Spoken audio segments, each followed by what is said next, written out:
ये पूछना चाहती हूँ कि इनकलाब तो घर से शुरू होता है। सबसे पहले इनकलाब घर से शुरू होता है। कोई भी तहरीक हो वो घर से शुरू होती है। कोई भी जिहाद हो सबसे पहले वो अपने घर से शुरू होता है।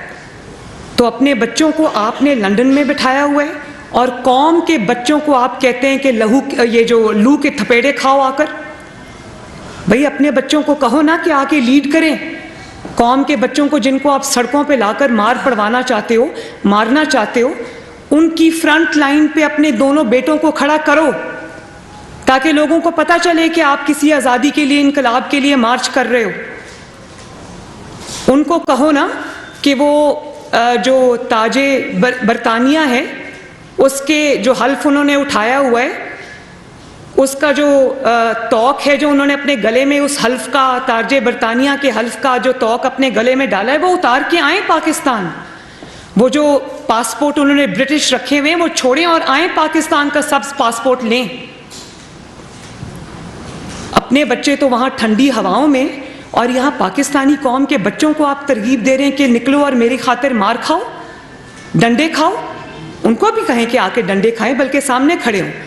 मैंने जो तहरीक कभी लीड की है, जमात ने मेरी जिम्मेदारी लगाई है, चाहे वो PDM की तहरीक हो या वो कोई भी तहरीक हो, तो मैं तो पीछे नहीं हटी। मैंने बच्चों को आगे मार खाने के लिए नहीं छोड़ दिया। आगे फ्रंट लाइन में मैं खुद होती थी।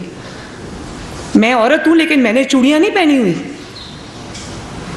जब नैब के दफ्तर में इमरान खान ने मेरे पे पथराव कराया तो मैंने अपने कारकुनों को आगे नहीं किया। मैं गाड़ी से निकल के खड़ी हो गई। मैंने कहा मारो पत्थर, मैं खड़ी हूँ यहाँ पर, खोलो नैब का दरवाज़ा। मैंने ये नहीं कहा कि मेरे कारकुनों को मारो, मैं पीछे छुप के बैठी हूँ। और फिर तुम्हारे बच्चे लंदन में ठंडी फिजाओं में और कौम के बच्चे यहाँ लू के थपेड़े खाने के लिए क्यों? ये तफरीक क्यों है? मुझे इसका जवाब चाहिए। भाई इतनी आज़ादी की तहरीक है तो लाओ ना अपने बच्चों को, वो भी अपने मुल्क के लिए करें, अगर पाकिस्तान को वो अपना मुल्क समझते हैं तो। ये वरना तुम्हारे आज़ादी के भाषण को हम नहीं मानते।